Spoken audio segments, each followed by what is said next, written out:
आज इस जननायक कर्पूरी ठाकुर जी को देश के यशस्वी प्रधानमंत्री आदरणीय नरेंद्र मोदी जी के द्वारा भारत रत्न देने के लिए जो आर्थिक आभार देने का काम भारतीय जनता पार्टी दिल्ली प्रदेश कर रही है। मैं सर्वप्रथम बिहार की ओर से और पूरे भारत की ओर से दिल्ली प्रदेश को मैं पूर्ण रूप से धन्यवाद भी देता हूं और बधाई भी देता हूं। इस समय जिनके लिए आभार हम लोग व्यक्त करना चाहते हैं वो बिहार के जननायक थे साथियों, जिसने गुलाम भारत भी देखा और जो व्यक्ति पिछड़े का बेटा देश का प्रधानमंत्री बने तो आज नरेंद्र मोदी जी सत्ता में बैठे। और जब मोदी जी 70 वर्ष के बाद अति पिछड़े समाज का बेटा देश का प्रधानमंत्री बने तो पहली बार स्वर्ण समाज को भी 10% का आरक्षण किसने दिया? मोदी सरकार ने दिया। तो आज भारत रत्न देकर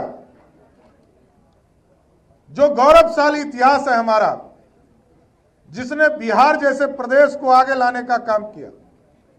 और आपको जानकर आश्चर्य होगा कि 80 के दशक में भारत के बड़े नेताओं में से एक कर्पूरी ठाकुर हुआ करते,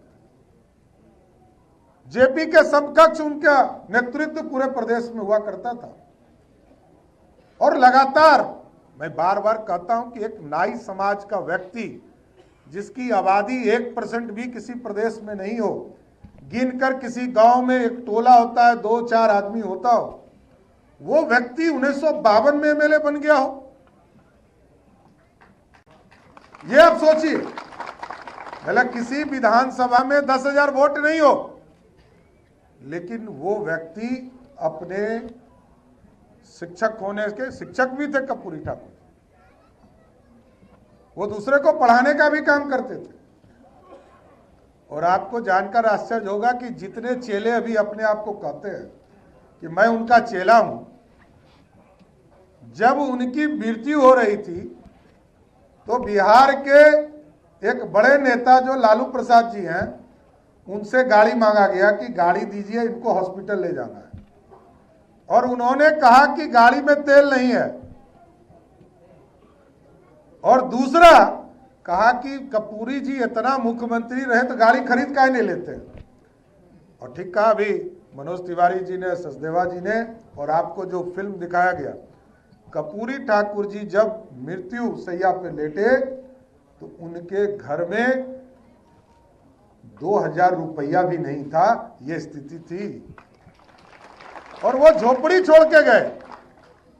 उनका बेटा मुख्यमंत्री जब तक वो नेता के तौर पर बिहार में रहे, वो टिकट मांगते रहे, चाहे वो 80 का चुनाव हो, 85 का चुनाव हो, 89 का चुनाव हो, सब बार कर्पूरी ठाकुर जी ने स्पष्ट तौर पर कहा कि या तो राजनीति में मैं रहूंगा या मेरा बेटा रहेगा, ये पार्टी तय कर ले। लेकिन आज जितने चेले हैं उनका स्वरूप आप देख रहे हैं। उनका आरक्षण भी फिक्स है, मोदी जी का आरक्षण। और मोदी जी चाहते हैं कि गरीबों का भला हो, लेकिन उनके आरक्षण में क्या है? पहले कहा मेरी पत्नी को मुख्यमंत्री बना दो, फिर कहा कि मेरा बेटा क्रिकेट नहीं खेल पाया, पानी ढो रहा था, इसको उप मुख्यमंत्री बना दो, फिर कहा कि मेरा एक बेटा ये अपनी पत्नी पर अत्याचार करता रहा, पत्नी से तलाक होने की स्थिति है, अब इसको मंत्री बना दो। एक बेटी जो राम कृपाल यादव जी हमारे सांसद हैं, उन्होंने उनको चुनाव हरा दिया, कहा राज्यसभा भेज दो। आजकल एक टूरिस्ट बेटी आई है, वो सीधा सिंगापुर से। अब सोचिए, बिहार में लालू जी ने 15 साल किसी को आरक्षण नहीं दिया। जितने लोग बिहार के होंगे, एक व्यक्ति आपको नहीं मिलेगा जिसको आरक्षण मिला हो, ना पिछड़े को, ना अति पिछड़े को, ना दलित को, किसी को नहीं। और इसलिए मैं कह रहा हूं कि 2001 में 2002 में चुनाव हुआ बिहार में, चाहे वो जिला परिषद का हो, चाहे मुखिया का हो, नगर निकाय का चुनाव, एक भी वर्ग को आरक्षण नहीं था। लेकिन बिहार में जब एनडीए की सरकार 2005 में बनी तो महिलाओं को भी 50% का आरक्षण भाजपा और एनडीए की सरकार ने दिया। अति पिछड़े को भी 20% का आरक्षण दिया और 17% भी SC ST को देने का काम किया। तो साथियों, ये लोग सत्ता में आते हैं, सत्ता में राजा बन जाते हैं। और हमको वो दिन याद है, मैंने तो कर्पूरी ठाकुर जी को बड़ी करीब से देखा है और कर्पूरी ठाकुर जी को मैं देखता था और उस समय यही लालू प्रसाद जी नारा लगाते थे कि रानी के पेट से राजा पैदा नहीं होगा। आज वो रोज घूम रहे हैं और रोज कहते हैं कि रानी के ही पेट से राजा पैदा होगा। ये लोकतंत्र में संभव है क्या? ये लोकतंत्र बदल चुका और ये भारत अब श्रेष्ठ होने की ओर बढ़ चुका है। और आपके यहाँ दिल्ली में तो और कलाकार लोग बैठे हैं। हमारे यहाँ तो 2 मुख्यमंत्री आदरणीय कर्पूरी ठाकुर जी ने शराबबंदी किया, आदरणीय नीतीश कुमार जी ने बिहार में शराबबंदी किया और यहाँ तो शराब के घोटाले में ही लोग जेल में ही मुख्यमंत्री बने हुए हैं। क्या बताऊं, बोला संविधान, लालू जी रोज चिल्लाते हैं कि संविधान खतरे में है, ये बोलवे नहीं करते कि दिल्ली में तो रोज खतरे में ही संविधान है। बोला मुख्यमंत्री ही जेल में हो और सत्ता जेल से चले, लोकतंत्र बजा लोक लज्जा से चलता है। तो हम लोगों के लिए बड़ा चिंता का विषय है। दिल्ली जैसे प्रमुख राज्य में जहां भारत को श्रेष्ठ बनाने का सपना नरेंद्र मोदी जी देख रहे हैं, लेकिन साथियों मैं जरूर आग्रह करूंगा, सरदेव कर्पूरी ठाकुर जी ने जो रास्ता हम लोगों को दिखाया है, बिहार एक गरीब प्रदेश रहा,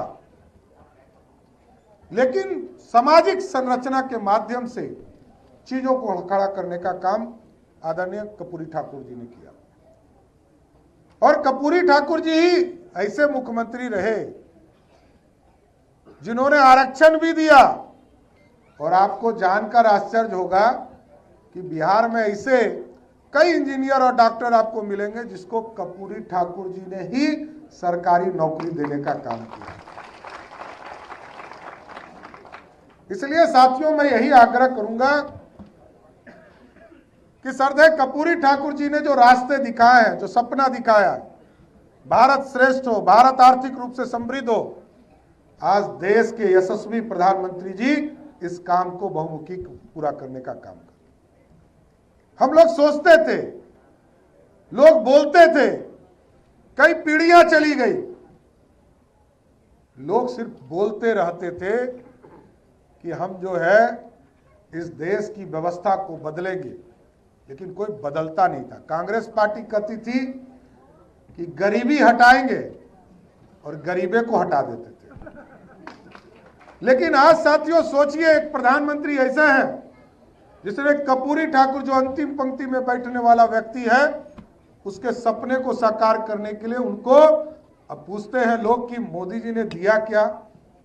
अब सोचिए, 80 करोड़ लोगों को खाना दिया, 50 करोड़ लोगों को आयुष्मान भारत दिया, और हम तो बिहार में कहते हैं गारंटी है, 5 किलो अनाज भी देंगे और 5 लाख तक का इलाज भी आपको मुफ्त हॉस्पिटल में करने का काम।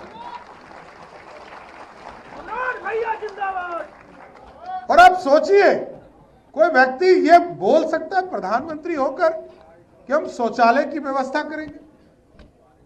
ये कल्पना से बाहर है। गरीबों के उत्थान के लिए इतने नीचे स्तर तक जाकर काम करना। मैं तो कहता हूं कि डेवलपमेंट पे बात करो। प्रभु श्री राम जब भी चुनाव होते थे, लोग कहते थे कि 500 वर्षों से टेंट में बैठे हैं। जब मोदी जी ने 4 करोड़ 20 लाख परिवारों को पक्का मकान दिया, तो अयोध्या में प्रभु श्री राम भी इंतजार कर रहे थे कि हमको भी भव्य राम मंदिर मिले, चलो। और वो भी दिन आया साथियों, जब पक्के मकान गरीबों को मिल रहे थे। और आपका आशीर्वाद पूरी तरह, मैं स्पष्ट तौर पर मोदी जी भी कहते हैं, हम लोग का भी मानना है कि मजबूत नेतृत्व जब तक नहीं मिलता है तब तक कल्याण नहीं हो सकता है। और आज भी एक एक सीट पर यह सोचना पड़ेगा कि हम सीधे मोदी जी को वोट कर रहे हैं, तभी आपके 400 पार करेंगे। एक एक सीट पर सोचना पड़ेगा। और एकदम आज जो व्यवस्था खड़ी है देश में, तो ऐसा भी प्रधानमंत्री हम लोगों ने देखा जिसको ये कहा जाता था कि अर्थव्यवस्था के जानकार है, लेकिन जब तक श्रीमती सोनिया गांधी स्विच नहीं दाबती थी बोलते थे वो तो रिमोट वाली सरकार थी। आज देश में ऐसा प्रधानमंत्री मिला है जो दुनिया में अर्थव्यवस्था खड़ा करने वाला है। और आप सोचिए, जिस अंग्रेज ने 200 वर्षों तक हम पे राज किया, हम 12वें स्थान पर थे। मोदी जी की सरकार बनी आपके गारंटी से हम 5वें स्थान पर वही अंग्रेज को हरा कर